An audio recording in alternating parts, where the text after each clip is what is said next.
안녕하십니까. 아프지 마시의 닥터준스 김준영입니다. 반갑습니다. 어해용이라고 합니다. 네. 소개를 미리 해주셔서 감사합니다.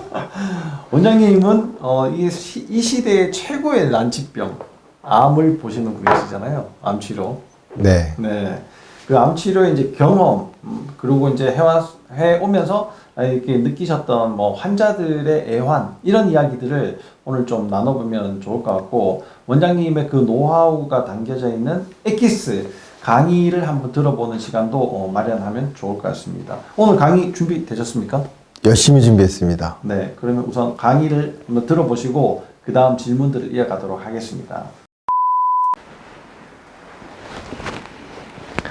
반갑습니다. 어해용이라고 합니다. 오늘 존경하는 김준영 선생님 초대로 귀한 자리에 참석하게 돼서 반갑습니다. 제가 받은 주제는 암입니다. 암에 대해서 제가 알고 있는 몇 가지들을, 그리고 미리 주신 질문지를 기초로 해서 알고 있는 것을 인문학적으로 내진 재미있게 사람의 버전으로 말씀을 드리겠습니다. 제가 받은 질문지는 한 이만큼 됩니다. 일반인들이 암에 대해서 알고 싶어 하는 것들, 내지는 좀 구체적인 어떤 호기심, 내지는 실질적인 것들까지 있으십니다. 이거에 대해서 가능한 범위 내에서 몇 가지 것들을 설명하면서 지나가겠습니다. 첫 번째 주제가 너는 누구냐? 라고 물어보셨습니다. 저는 가정의학과 의사고요. 어떤 기회로 인해서 15년 전쯤에 암 환자를 보기 시작해서 그 암 환자를 치료하기 위해서 비타민 주사, 먹는 비타민, 그리고 호흡, 운동, 마인드, 영성, 에너지, 파동, 그리고 그것들을 실현하기 위한 하루하루 삶에 대해서, 하루하루 살아나감에 대해서 요즘 익히고 배우고 환자들이랑 같이 하고 있는 저 코엑스 앞에 조그마한 병원 하나 하고 있습니다. 전체적인 구성은 암에 대해서 서론, 본론, 결론으로 나눠서 말씀드리겠습니다. 서론에서 간단한 화두, 그다음에 본론에서 질문하신 것들, 암에 대한 호기심, 암에 대한 질문, 그다음에 결론으로 마무리하겠습니다.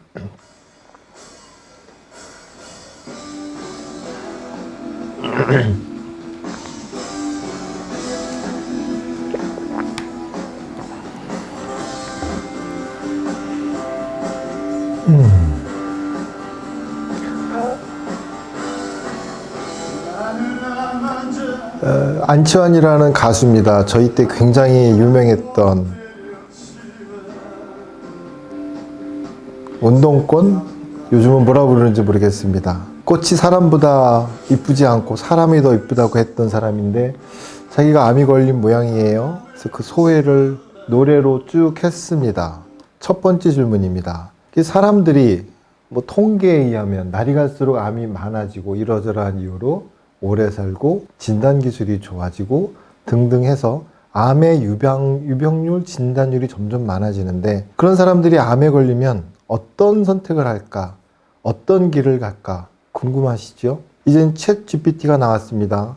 암에 걸리면 뭘 해야 될까? 그러면 아주 정답을 일목요연하게 정리해 줍니다. 구글도 좋지요. 네이버도 좋지요. 한글 버전으로 초록색 검색창에 암, 그리고 사람들이 암 걸리면 제일 먼저 얘기하는 암에 좋은 그 무엇 먹을까요? 암을 치료하는 음식은 뭘까요? 에 대해서 검색을 하면 한국어로 된 책만 700권이 넘습니다. 나는 뭘 먹었다. 난 뭘 안 먹었다. 난 굶었다. 난 생식을 했다. 난 끓여 먹었다. 물을 먹었다. 이걸 다 알아야 암을 정복할 수 있을까요? 또는 이 내용 중에 서로 상충하는 것도 많습니다. 그럼 일반인들은 처음에는 이거 하나 볼 때는 그럼직하다가 점점 보면 볼수록 더 많은 내용이 있고 헷갈리기 시작합니다. 뭐가 뭔지 모르겠습니다. 누구는 약팔이를 하기도 하죠. 그래서 이제 암 난민이라는 말이 나오기 시작합니다. 정보는 많은데 어느 것이 과연 나한테 이 상황에 나에게 적절한가, 나를 위한 것인가, 나한테 약을 팔고 베껴 먹는 게 아니라 나를 위한 지식인지 지혜인지 알 수가 없다. 헤매기 시작하죠. 보시는 사진은 오늘의 저를 있게 한 어느 환자분, 저에게 목숨을 맡기고 암을 치료해달라고 하셨던 목숨을 담보로 저를 가리키신 어느 환우분이 당신이 하루에 먹는 영양제를 찍어온 겁니다. 10년 전 사진입니다. 무식하게 저렇게 많은 걸 집어먹어? 라고 하실 수도 있지요. 그러나 저 성분들을 하나하나 보시면 다 훌륭한 겁니다. 이미 10년 전에 셀레나제? F사에다 행인, ATP, 유산균. 이 양반도 갑자기 암 진단 맞자 다음날 이렇게 먹었던 게 아니라 살아보려고 몸부림치면서 하나하나 공부하다 보니 이렇게 가지수가 많아졌던 거죠. 저거 하나 준비하는데도 몇 날 며칠을 그 당시에 와이파이도 아닌 천리안 이런 걸로 뚜두두두두 거리면서 애써 검색해서 애써 공부해서 한국에 있지 않은 것은 애써 아름아름으로 구해다가 먹었던 거지요. 암이 유전인가요? 저는 86학번입니다. 저는 유전병이라고 배웠습니다. 온코진, 암 유전자가 있어서 암은 유전되는 거야. 네가 죄를 받은 거야. 전생에 죄를 지어서 생기는 거야. 라고 배웠습니다. 흉폭스러운 산돼지, 집돼지가 있습니다. 이 돼지들의 유전자는 같나요? 다르나요? 대답해 보세요. 잘 몰라요? 바나나입니다.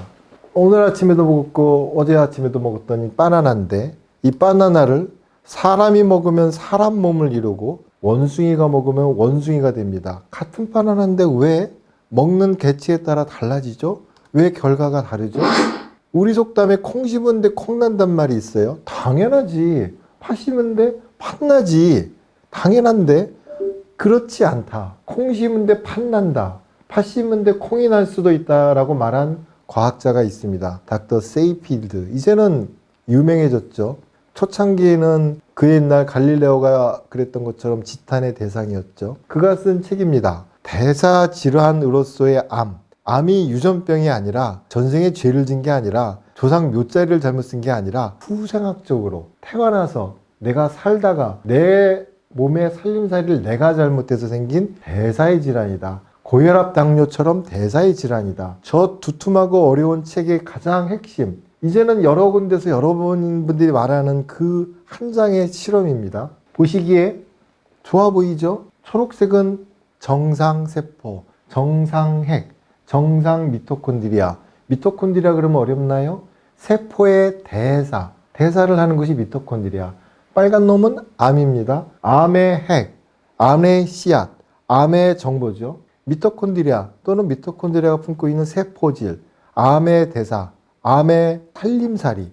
암을 배양하면 암세포죠. 여기서부터 3번과 4번이 재미있는 실험이죠. 정상밭에, 정상세포질에, 정상 미토콘드리아가 있는 곳에 암의 씨앗, 암의 정보, 암의 핵을 넣으면 뭐가 될까요? 씨앗이 암인데, 씨앗이 저주받은 놈인데, 살림살이가, 세포질이, 대사가, 미토콘드리아가 정상이니 정상세포예요. 어라? 그 반대는 밭이, 세포질이, 미토콘드리아가, 살림살이아가 암이라면 거기에 암의 씨앗, 암의 정보, 암의 DNA를 심으면 뭐가 될까? 씨앗이 정상세포인데 살림살이가 정상이면, 대사가 정상이면, 내진 그 반대면 그거에 따라서 결과물이 달라지더라. 아까 물어봐 드린 것처럼 하나의 바나나임에도 불구하고 그 결과물이 다른 것은 세포질과 그 안에 있는 핵, 정보와 에너지의 운영에 따라서 다르다. 내가 조절할 수 있다. 그 누군가 얘기했던 것처럼 신은 우리에게 자유의지를 줬던 거죠. 네가 결정할 수 있다. 이러한 것을 확대 재생산해서 이제 기존에 있는 항암 방사선 수술이 싫어서 아침에 무슨 연속극을 보니까 그 이쁘던 여자 주인공이 백혈병에 걸려서 허옇게 말라 죽어가는 게 싫어. 그래서 이러저러해서 사람들이 그런 치료에 대해서 약간 어떤 거부감이랄까 두려움이 있어서 대안을 찾습니다. 꼭 저래야 할까? 저거 말고 방법이 없을까? 그래서 많은 사람들이 찾기 시작했고 그 중에 대표적인 사람 제임 맥클랜드라는 영국 사람이에요. 물리치료사인가? 자기가 암이 걸렸을 때 이렇게 초록색 창에 암에 좋은 음식은 무엇일까요? 묻지 않고 하나하나에 대해서 어떤 치료법 하나하나에 대해서 물질에 대해서 의사 뺨치게 많은 공부를 하고 거기에 레퍼런스를 정리해서 그걸 자기 몸에 적응했던 것이죠. 그리고 책을 썼어요. 암을 또는 암만 굶겨 죽이는 법. 이것이 한글판으로 번역이 됐고 많은 사람들이 열광을 했고 그것을 공부하는 환자들도 있었고 그를 돕는 의사들의 모임도 있었고 그것이 지금도 유지되고 있죠. 한글판 책도 나왔죠. 이 책의 핵심은 암세포도 우리 정상세포처럼 단백질, 지방, 탄수화물을 먹고 대사하는 세포이니 그들의 암세포의 대사를 끊으면 얘가 죽지 않을까? 그래서 그 각각의 지방 대사, 탄수화물 대사, 단백질 대사를 끊는 어떤 물질들을 찾아냈던 거죠. 일부는 우리가 이미 알고 있는 거. 메트폴민 아시죠? 당뇨약으로 아주 유명한 베스트셀러입니다. 비타민C, 뭐 B16 이런 것들이 이런 암의 대사를, 살림살이를, 먹거리를 차단하니 이걸로 암만 굶겨죽일 수 있지 않을까 했던 것이고, 이제는 돌아가셨죠. 어느 유명한 사람이 자기가 암이 걸렸을 때 기생충 약을 먹었어요. 그것도 사람용이 아닌 개 기생충을 먹었어요. 쟤는 뭐 기생충 약을 먹었대. 거봐라. 그러니까 그랬지라고들 했지요. 그러나 이 개기생충 약은 원래 개기생충 약이 아니에요. 어느 세포의 분해 단계, 분열 단계를 끊어주니 개기생충 약으로도 썼던 것이죠. 그것이 암 환자, 암세포에 확대해서 쓸 수 있었던 것이죠. 그래서 많은 분들이 막 어떻게 해서 공부를 무시무시하게 해서 암을 굶겨 죽이는 어떤 대사질환, 대사치료제를 어렵게 해서 그걸 먹기 시작했는데, 어느 날 환자분들이 이렇게 몽땅 들고 왔어요. 항암이 싫어서, 방사선이 싫어서, 기존의 그 많은 약물들이 싫어서 대안을 찾아서 이거다! COC 프로토콜이다! 그래서 열심히 했는데 해놓고 보니까 뭐지? 기존 것과 크게 다르지 않은 또 다른 약물에 취해가는 자기를 보고, 아, 이게 아니지 않나? 뭐가 잘못되지 않았는가 하고 와서 길을 잃었다는 표현을 쓰시는 분이 있었습니다. 제가 의사 생활을 하면서 특히 암 환자를 보면서 받았던 수십 가지, 수백 가지 질문 중에 가장 아팠던 질문이 이겁니다. 너 의사, 정보가 많고 경험이 많은 너 의사, 네가 또는 네 가족이 암이 걸리면 어떤 선택을 할래? 듣자하니 너네 의사들은 항암 안 한다며? 라는 질문을 받았을 때 단순히 그냥 기계적으로 처방하다가 그 질문을 받고 한번 생각해보니 움찔했죠. 그래서 이제는 많은 사람들이 이런 책들, 이른바 기능의학을 하는 사람들 커뮤니티에 가면 의사한테 속지 맙시다 하면서 이런 책들을 서로 보고 있어요. 의사를 믿지 말아야 되는 이유, 의사한테 살해당하지 않는 이유 등등등등, 이런 공부들을 한 사람들이 있어요. 지금도 많아요. 이런 말들도 해요. 하마터면 의사 말대로 했으면 죽을 뻔했어요.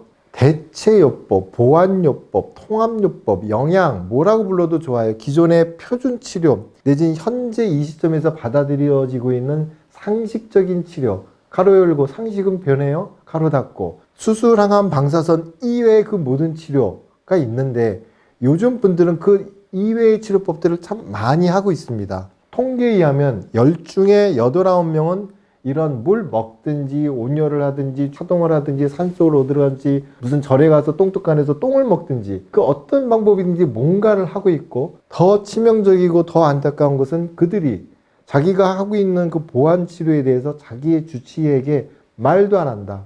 가서 얘기해봐야 먹지 말라고 할 게 뻔하니, 나는 죽기 살기로 갔는데 대학에 있는 그 유수한 유명한 교수님들은 나를 안 쳐다보고 나는 죽동말동하는 암인데 감기 치료만큼도 대접을 못 해준다. 배려를 안 한다. 아, 상황이야 그럴 수 있지만 나는 그렇다.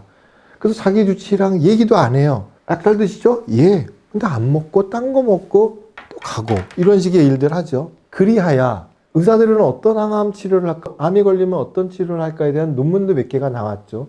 그 중에 이웃나라 일본에서 나온 겁니다. 보시기에 오른쪽 아래에 있는 사람은 세계 오쏘 분자교정학 회장이에요. 작년까지 한 30년 하셨나요? 그가 일본에 있는 암 환자를 보는 의사들을 대상으로 너네는 무슨 치료를 할래? 라고 이렇게 설문조사를 했어요. 그 중에서 가장 핵심적인 결과예요. 넌 스탠다드. 스탠다드는 수술, 항암, 방사선이에요. 표준 치료 이외에 어떤 치료를 너네는 하겠니라고 의사들에게 물어봤더니 이런 것들을 한대요. 리포에 계시던 요즘 많이 하시죠? 산소 치료, 오존 치료는 들어보셨을까요? 허벌 치료도 있고, 하이퍼테미아, 고열 치료, 온도를 올려주는 치료, 그 다음에 3번과 4번을 보십시오. 둘 다 뉴트리션이에요. 근데 하나는 서프리멘트고 하나는 테라피라 그래요. 뭐지? 뭐가 다를까요? 왜 비슷한 내용을 3번과 4번으로 나눴을까요? 서프리멘트와 세라피가 좀 다르지 않을까? 이런 생각 안 해보셨습니까? 비타민C 이야기예요.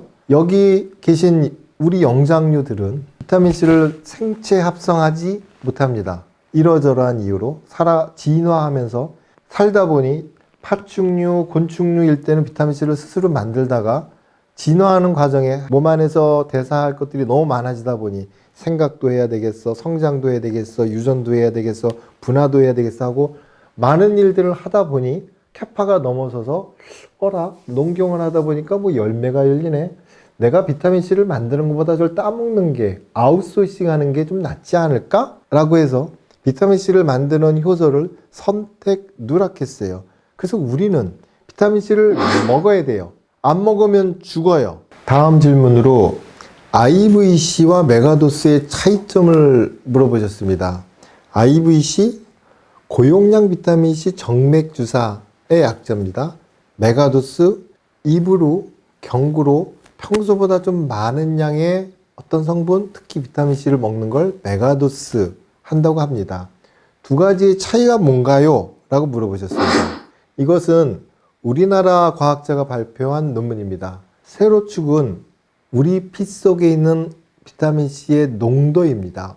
예를 들어 제가 아침에 레몬 2개를 짜서 착 하고 원샷하고 나오면 그로 인해서 먹는 레몬 2개로 인해서 올라가는 제 피 속의 혈중 비타민C 농도는 약 0.1mm몰 내외가 됩니다. 이 농도는 제가 오늘 하루를 살기 위해서 필요한 겁니다. 기본적인 생존. 그래서 우린 이거를 RDA, 허가된 Allowed Daily Allowance, 일일 권장량. 근데 이러저러해서 에너지 소모가 많고 비타민C 소모량이 많으면 우린 그때 메가도스를 합니다. 1에서 3g, 단위가 g입니다. 1000에서 3000mg 정도를 메가도스 하면 그때 올라가는 비타민C 혈중 농도가 약 0.15mm몰 정도가 됩니다. 이거는 그러한 소모성 질환, 일과성 질환, 지나가는 질환일 때 쓰는 것이고, 비로소 주사로 10에서 100g, 10g이면 10,000mg, 100g이면 100,000mg 맞나요? 그 정도를 주사로 맞았을 때 피 속의 비타민C 농도가 약 10mm몰 내외가 됩니다.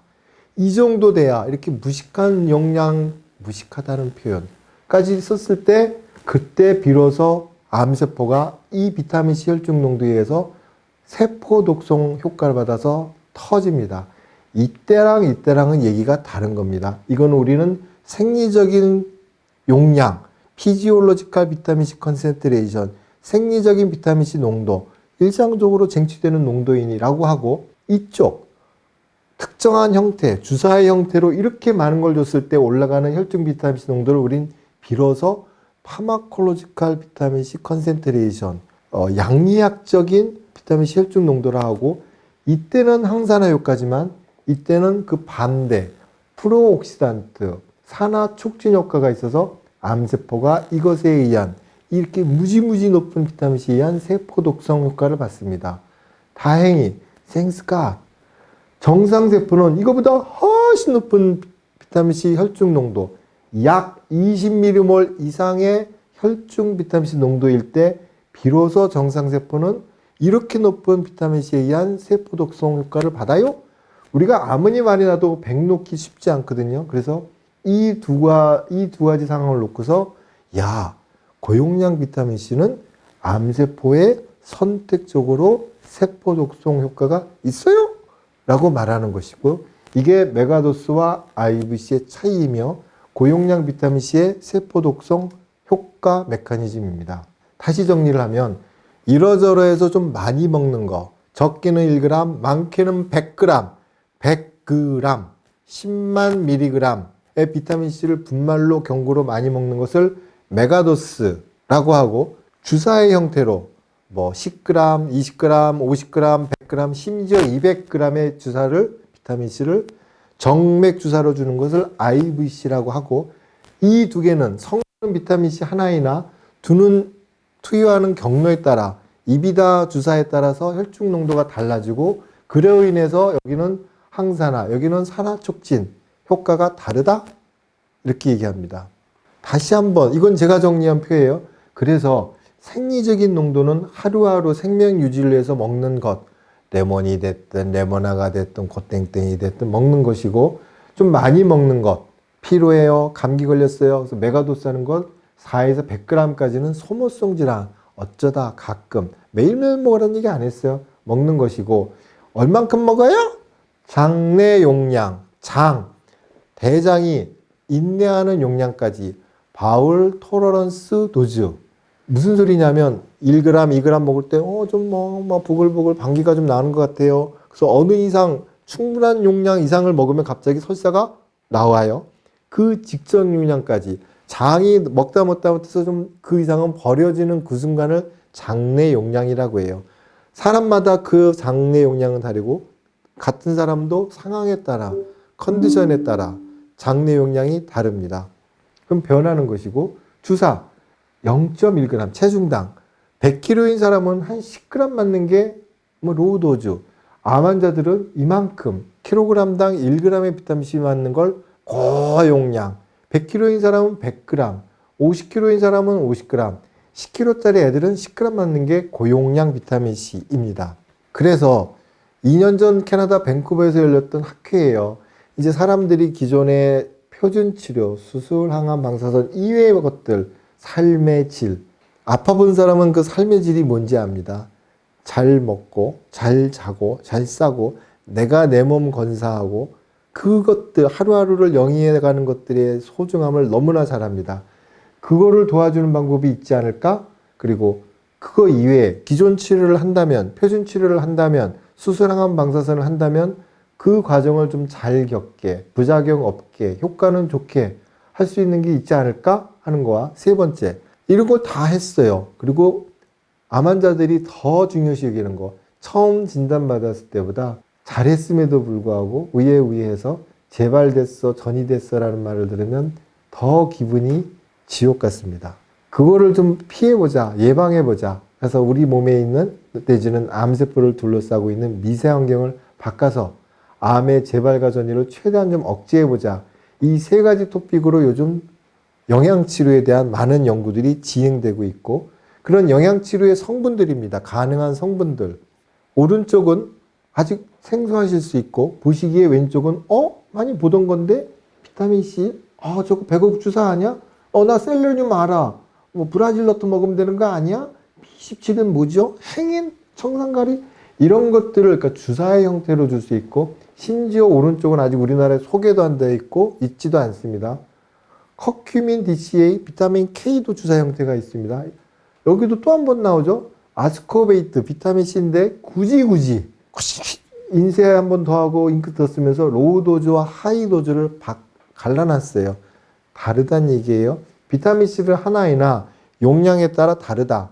그래서 고용량 비타민 C는 그 용량이 중요합니다. 얼마만큼 혈중 비타민 C 정도가 충분히 올라가기 위해서 사람마다 체중에 따라서 용량이 정해지는 것이고, 이러한 것들을 가장 많이 연구한 곳이 미국의 리오당 클리닉이라는 곳이고, 거기서 지난 25년 동안 수만 건의 논문으로 이렇게 하면 되지 않을까 하고 만든 게 프로토콜, 약속된 처방, 비교적 안전하고 비교적 효과적인 것들. 이 한 장을 만들기 위해서 이 백그라운드에는 수만 건의 논문이 있었지만 이건 이제 우리 의사들이 알 부분입니다. 그래서 원인이 뭐냐고 물어보셨어요. 초반부에도 얘기했지만 유전일 수도 있어요. 후천적인 것도 있어요.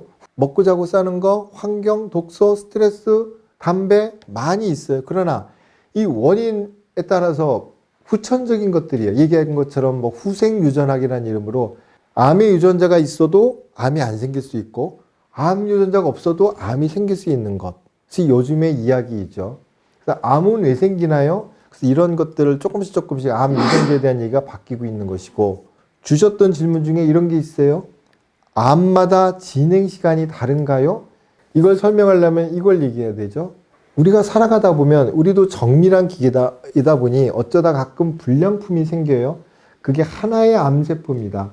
정상세포가 암세포가 되기까지는 여러 가지 과정을 쉽지 않게 거치는데, 하나가 생기면 이게 30번의 더블링, 1, 2, 4, 8, 16, 32, 64 이렇게 30번 더블링 하면 그때서야 비로소 1g의 암덩어리가 되고 그 안에는 10의 9승계의 암세포가 됩니다. 이 더블링 해 나가는데, 이때 처음에는 눈에 안 보이다가 이쯤 1cm가 되고 나서야 비로소 우리의 눈, 내지는 우리 눈의 확대형 초음파, CT, MRI, PET에 보이기 시작하는 것입니다.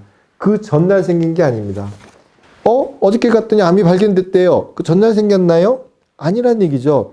이미 오래전부터 왔던 걸 이제야 발견한 것이죠. 진단 기술이 좀 더 발전하면 1mm짜리도 발견할 수 있는 것이죠. 이런 더블링 타임은 암의 종류에 따라 혹자가 얘기하는 빠른암, 느린암, 착한암, 나쁜암에 따라서 2배수 타임이 틀립니다. 이것은 구글링해서 보시면 그 계산하는 식도 있습니다. 그래서 이것이 그 질문에 대한 답일 것이고, 실질적으로는 이런 것들이 더 궁금하실 거예요. 대사작용의 최종 산물과 비슷해서 오류가 생긴다는데요. 이 질문이었죠.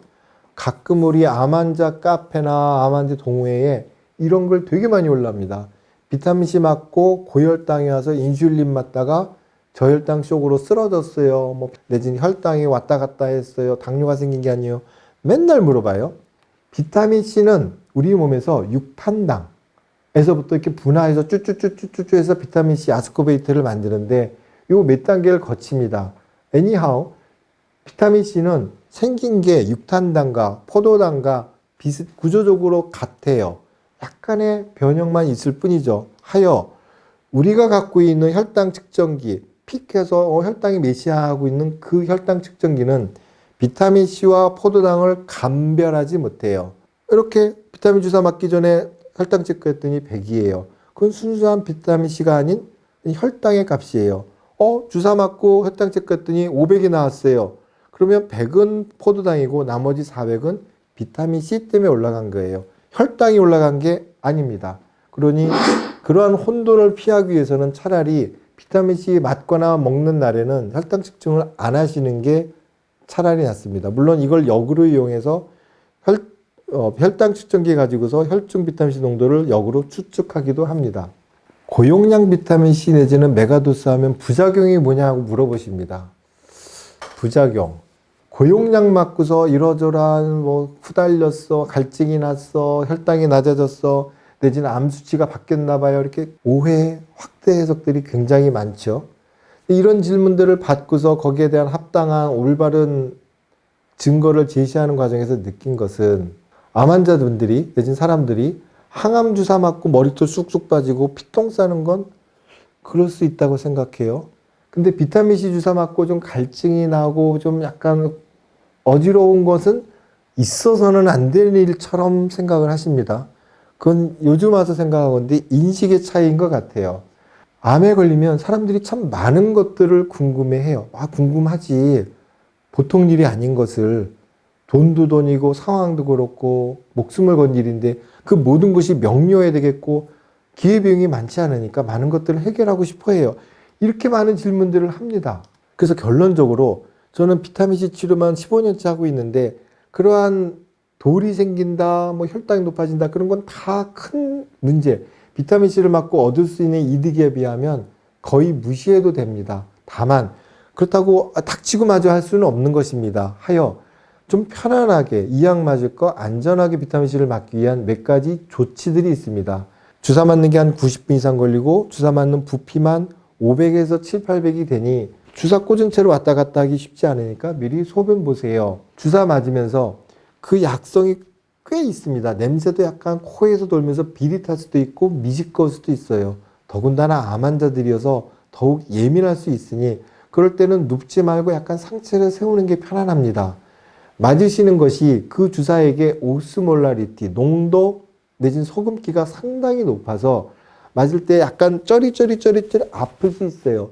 잘못된 배드 이펙트 아니에요. 부수적인 액세서리 이펙트예요. 그럴 땐 핫팩을 대거나 잼잼을 하거나 속도를 좀 늦추면 됩니다.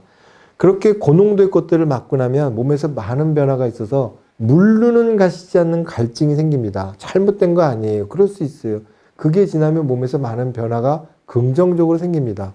근데 그 갈증이 되게 힘들어요. 못 참아요. 물을 먹을 수도 있어요. 그러나 물로는 한도 끝도 없어요. 저는 델몬트 500 원샷 하는 사람도 봤습니다. 그럴 땐 주사 맞고 나서는 그 갈증을 가시기 위해서는 좀 국물 있는 거, 콩나물국이나 설렁탕이나 주스 같은 걸 드시면 금방 싹 가라앉습니다. 또 하나, 주사 빼고 나서 오줌 매려요. 그래서 쫄쫄쫄쫄하고 화장실 갔다 오다 보면 피가 좀 새서 시퍼렇게 멍이 드는 수가 있으니 지혈을 좀 잘해주시면 괜히 시퍼런 멍 일주일 보면서 기분 나빠할 일이 덜합니다. 그래서 생각 같아서는 이러니 비타민C 10g 맞으면 되지. 10g 놔주시오. 키오스크 오더도 아니고 50g 놔주시오. 생각만큼 그렇게 간단한 게 아닙니다. 디테일이 많습니다. 하다 보니 디테일 많어 힘들어. 그래서 뭐 차강을 하네, 수액 세트를 하네, 따뜻하게 하네, 잼잼을 하네, 이런 노하우들이 많이 발전해 가기 시작하는 것이지요. 저한테 주신 마지막 질문입니다. 덧붙이고 싶은 말이 있느냐? 네, 있습니다. 보시는 것은 저희 병원에 오시는 어느 난소암 4기 환자의 모습입니다. 처음에 3기 진단받고 몇 개월 있다가 재발하고 전이해고해서 수술을 한 서너 번 받고 뱃속에 남아있는 게 없습니다. 여러 가지 치료들을 했고, 그래서 의해서 저희 병원에 오셨어요. 그래서 비타민 치료를 일주일에 2번씩 6개월째 하고 있죠. 낫고 싶은 거죠. 안 아프고 싶은 거예요. 궁극적으로는 안 아프고 싶은 거예요. 어찌되었건. 그래서 그와 함께 이제 몇 개월을 같이 해가면서 처음에는 비타민C 이야기, 영양제 이야기를 하다가 최근에 제가 그에게 숙제를 줬습니다. 많은 것들을 해야 되는데 그 중에 내가 볼 때 코어 근육이 중요하고 그것에 의해서 프랭크가 참 좋은 것 같더라.